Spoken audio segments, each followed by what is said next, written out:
अस्सलाम वालेकुम दोस्तों, नमस्कार। मेरा नाम मोहम्मद दानिश अंसारी है और मैं छाताबाद वार्ड नंबर 2 से बिलोंग करता हूँ। दोस्तों, आज ये वीडियो बनाने का जो मकसद है, जो मोटिव है, वो डेवलपमेंट के बारे में है, विकास के बारे में है। जैसे कि हम लोग जानते हैं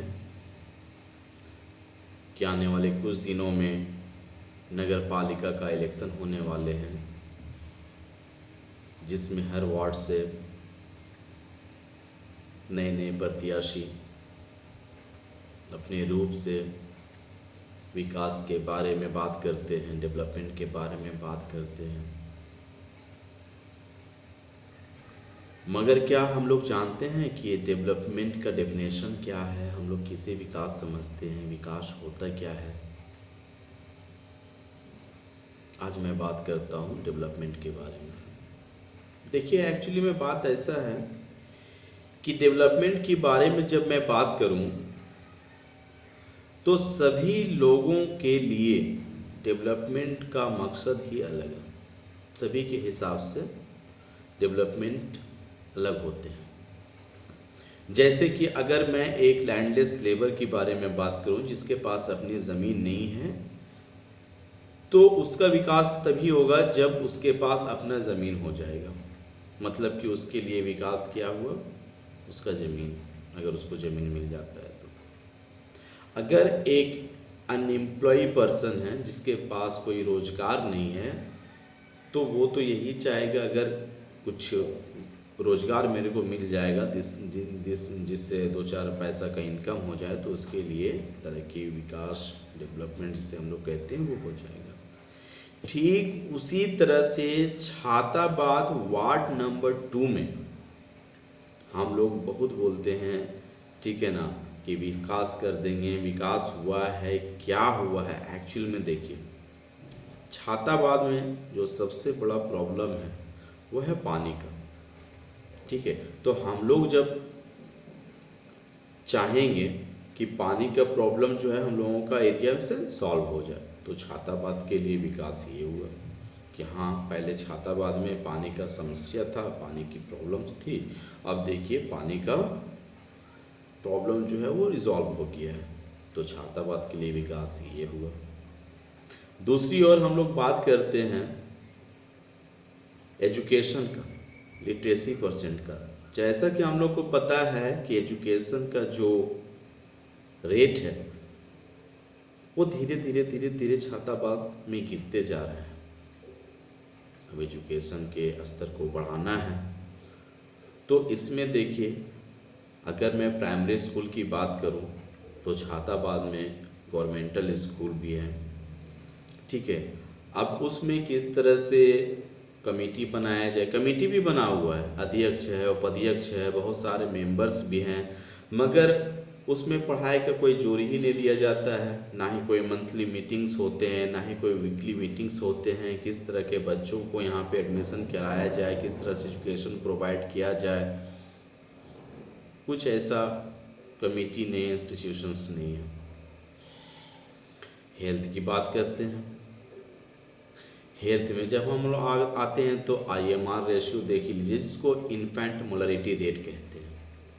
मतलब कि वैसा बच्चा जो जन्म से लेकर के 1 साल के अंदर में जिसकी मृत्यु हो जाती है, सही से उसका इलाज ना हो पाने के कारण। वैसे भी बच्चे बहुत सारे अवेलेबल। इसके मतलब ये हुए हैं कि हेल्थ सिस्टम भी यहाँ का सही नहीं। इतनी बड़ी आबादी है छाताबाद में, एक भी हॉस्पिटल मेरे को दिखा दीजिए जो इमरजेंसी में हम वहाँ पे जा कर के इलाज करवा सके। 1-2 क्लिनिक है और मेडिकल्स हैं, इसका भी कोई कमेटी नहीं, कोई इंस्टीट्यूशन नहीं, कोई संस्था नहीं। अब लोग उम्मीद करते हैं वोट का, कैसे वोट दें? इसके बाद मैं बात करता हूँ अगर यहाँ का पर कैपिटा इनकम के बारे में।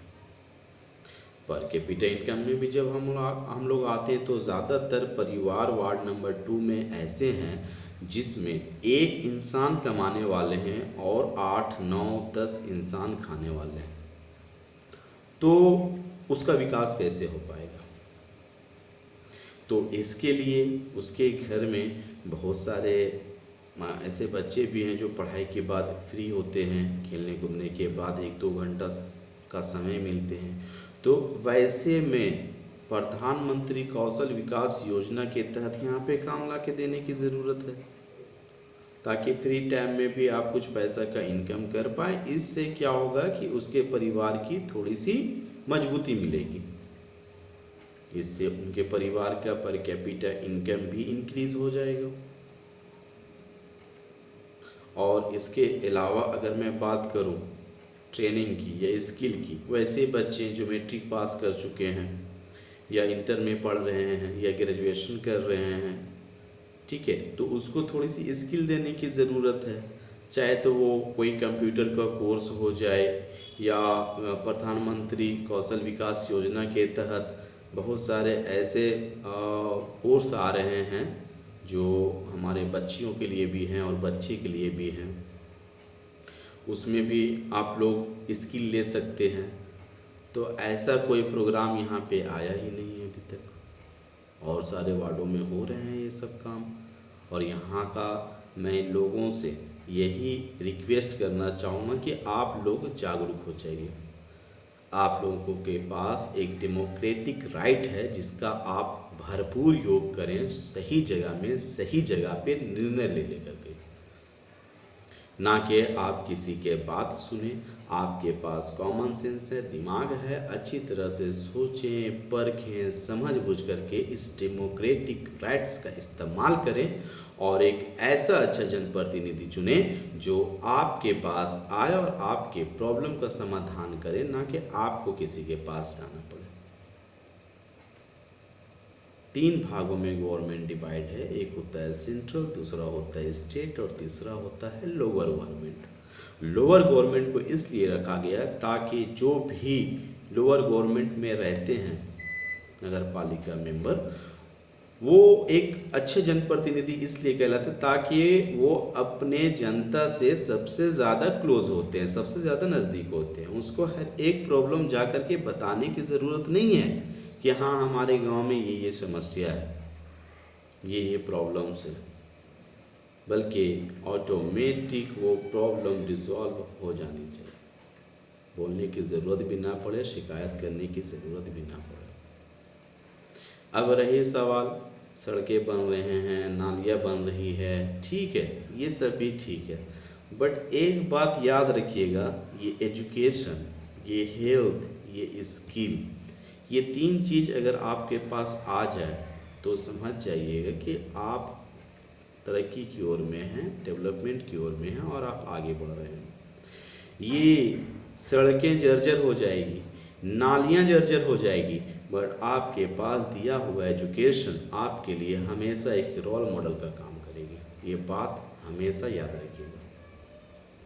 इसलिए मेरी आप लोगों से रिक्वेस्ट है कि आप लोग एक ऐसे जनप्रतिनिधि का चुनाव करें जो आपके लिए हमेशा तत्पर रहे और सरकार के द्वारा किसी भी तरह का योजना आए तो सबसे पहले वो आप लोगों तक पहुंचाने का कार्य करें।